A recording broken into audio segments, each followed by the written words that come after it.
Gimenez from Mexico, of course. He's been full of hype recently, guys. This season has definitely been one of his breakout seasons. Scoring goals for fun for Feyenoord. You can see him next to Timber's. Yeah, no, is that Timber's brother? It looks like Timber's brother. I don't think it is, but yeah, West Ham transfer dream has been destroyed with Arsenal and Tottenham to offer better deals to the lethal striker. So there's like three clubs like West Ham, Arsenal, and Tottenham all in for this player, of course. So West Ham may have, as Arsenal and Tottenham are reportedly pushing to land a red hot striker first. West Ham would love to sign a new centre forward, ideally in January, if, of course, Antonio injured. That's about West Ham. So, yeah, they need a striker, as we know. But West Ham are huge fans of Santiago Gimenez, who's been shining for Feyenoord over the last 2 seasons. Last term, the Mexican international managed 28 goals from just 50 games. He looks like he's to surpass that record this campaign. He's already on 20 strikes from just 22 appearances. This includes Eredivisie hat-tricks against Ajax and Excelsior, and then as well as a brace in Champions League. I actually do remember watching this guy in the Champions League when he played against Lazio. To be fair, and yeah, he did score 2 decent goals. To be fair to him, on Saturday's game that West Ham will clash in God, Ben Rama and Insta help fund signing of Gimenez apparently.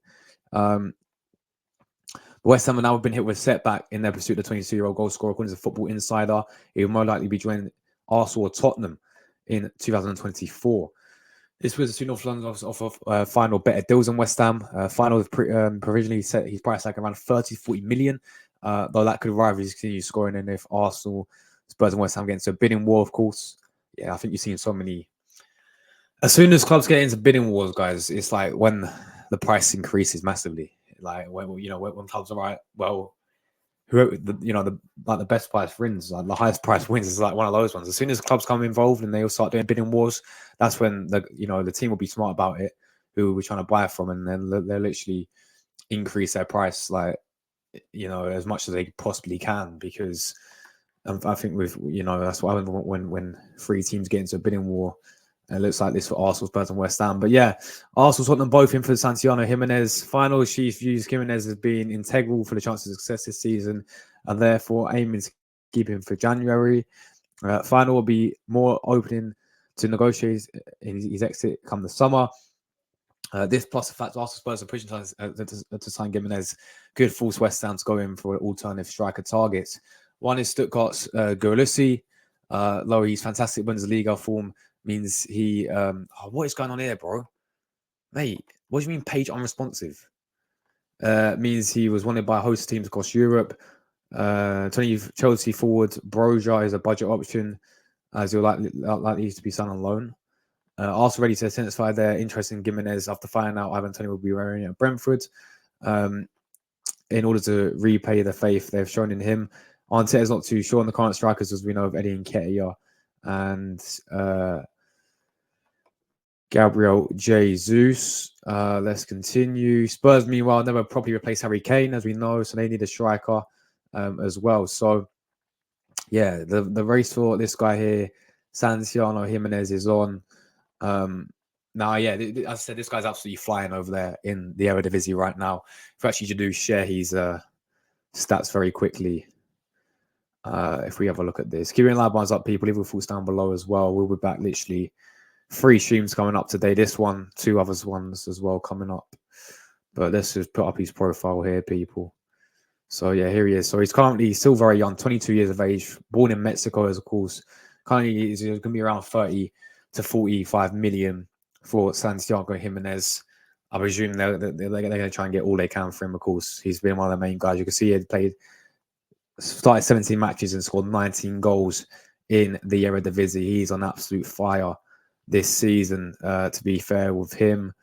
And has bagged a few goals in the Champions League as well. So yeah, you see there, looks 19 goals in Eredivisie. He started obviously in Mexico at Cruz Azul. And yeah, he's obviously been called up to the national team as well. So yeah, he's been an absolute fire, man. You can see these are some of his traits. He's a clinical goal scorer, and that's shown this season. Aerially as well, he's pretty decent at 41%. Defensively, you don't expect him to be that much. Chance created 50%, 26% touch rate. But yeah, 19 goals this season, man. What I will say is the Eredivisie, with all due respects. I mean, we've seen so many players come from the Eredivisie, come from these types of leagues who bag goals for fun, like in their respected leagues, and back like 20 plus goals, and everyone hypes their name up, and then when it comes to Premier League, they don't really work out, do they? So yeah, I mean, it's always going to be like a risk. I think I said every sign's a risk, though, but it's just like, most likely as well to be more of a risk because we know it's the Eredivisie. With all due respect, there's like 3 main clubs in the Eredivisie, and that is it. Feyenoord, who a big club, Ajax, massive club, and obviously PSV. So and let's be honest, as I said before, who really sits there and watches the Eredivisie? It's not the best league in the world. It's not the best league in the world, and is it, guys? So and then you look at many players who came from that league, who came to the Premier League, for example, and it completely flopped. Anthony, so it's one of those ones. Like I mean, we've seen players come to from these types of leagues and actually do really well in the Premier League. So it's one of those ones with which you got to really look into with Gimenez. Yeah, people would say, oh, but he's done it in the Champions League, and yeah, he has. Like I remember the game against Lazio. He scored a brace for, when he played against Lazio. Like, this guy looks very prolific. This guy does look very, very prolific, and yeah, for around 30 to 45 million. I mean, that's a decent price as well, to be fair. I mean, it's a decent price as well. And let's be real as well, people. Arsenal, Tottenham, West Ham are the main 3 clubs in for him, yeah? Well, if he was of course, he'll go to Arsenal over both West Ham and Tottenham any day. Yeah, well, number one, we're bigger clubs than both of them. That's a fact. Number 2, we're in a calm. I'll say we're in a calm, better situation at the moment. I know it's pretty tight between us and Tottenham in the Premier League, but we was in the title race last season, of course. We're deemed to be one this season. We're deemed to be in the title race this season. Yeah, we're the 3rd best club in England, and also we've got Champions League football to offer. We still got Champions League football to offer, and with all due respect, like West Ham, I think personal terms, he will choose Arsenal over both those clubs any day, over Tottenham especially. Yeah, like I think he'll choose. Because let's be real, right? This guy, in terms of strikers, we need someone to occupy with Jesus. We need a striker, as we know. For me, is this guy the answer for Arsenal? Does this guy, for me, this guy gets off Edin Nketiah, that's for sure. So straight away, he's going to come in as above Edin Nketiah, in my opinion. Just the way how I view both these strikers, I feel like Gimenez is levels above Edin Nketiah. Yeah. So he comes in over Edin Nketiah, but Jesus, I think they're going to be better at different attributes towards each other. I think Gimenez will bag the goals, and I think he's shown that he's a prolific goal scorer. I think he's shown that he's an clinical goal scorer. I get it, it's Eredivisie, I get all that stuff. Yeah, you still got to go and do it. To be fair, you still got to go out there and do it week in, week out. And he's been doing that week in, week out. To be fair, so yeah, I feel like he'll give us obviously the good. I feel like Gimenez, however you say his name, Santiago Gimenez, yeah, is a clinical goal scorer. He's prolific. Jesus is not that. He's more of a player who's got quite a lot of skill. He does well off the ball in terms of the link up play and all that stuff. So I think they're definitely 2 different types of strikers. But I would take Gimenez. This guy, he looks very, very good. This Gimenez guy does look very, very good. There's 100% better players than Gimenez, but for around like 40 million, which we could possibly get him for, for me, I sit there and say, you know what, we should go for someone like this player, man. We should go for someone like, look, he's still very young.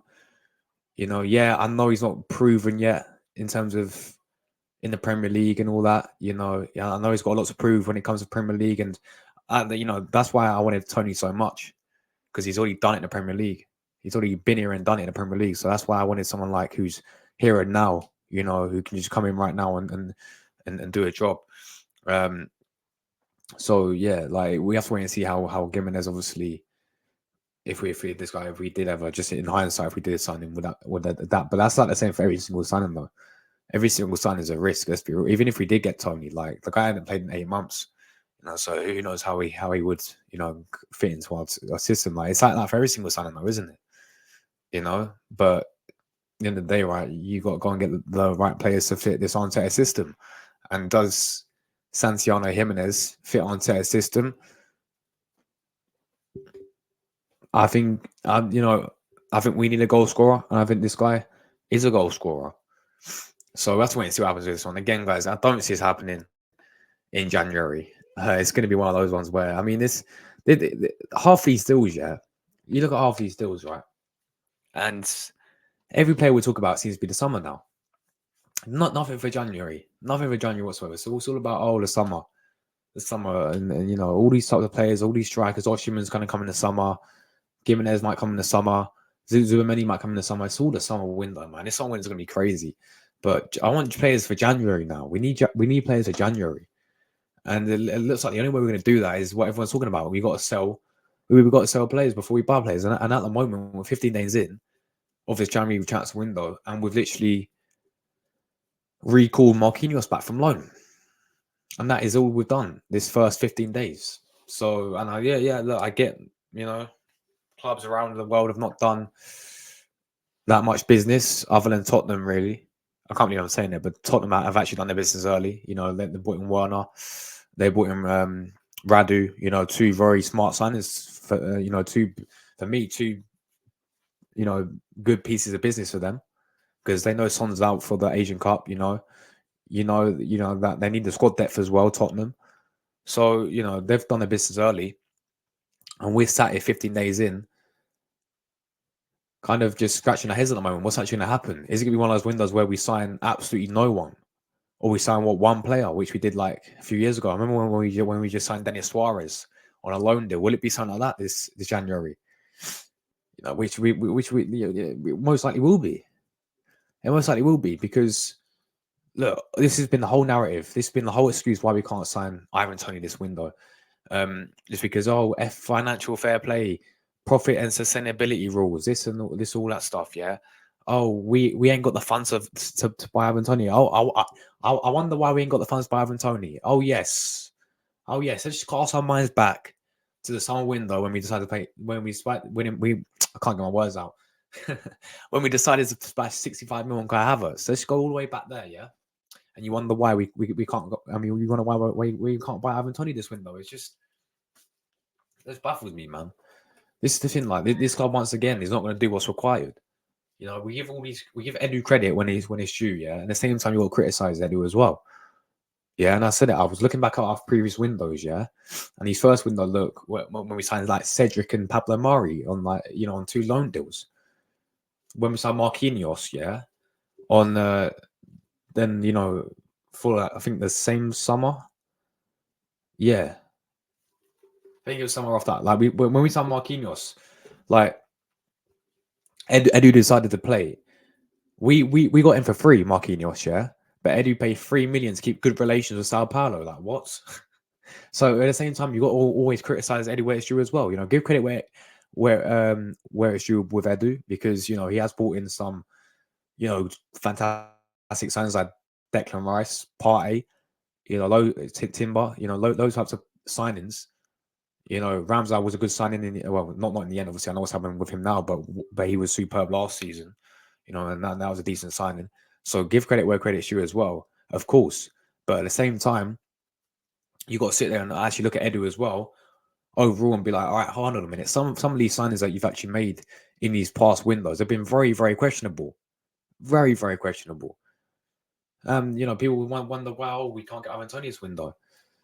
Because what, for FFP and profit and sustainability rules and all this stuff.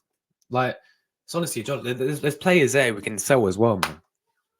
There's players there who needs to go. We need to get money for. And the issue is, right, is we're so bad at selling players. It's like, I literally remember like the highest player that we sold, other than Balogun, in the summer, yeah, the highest player that we actually sold was Alex Iwobi, wasn't it? It was Iwobi when we had Emery in charge, and he was the manager back in 2019.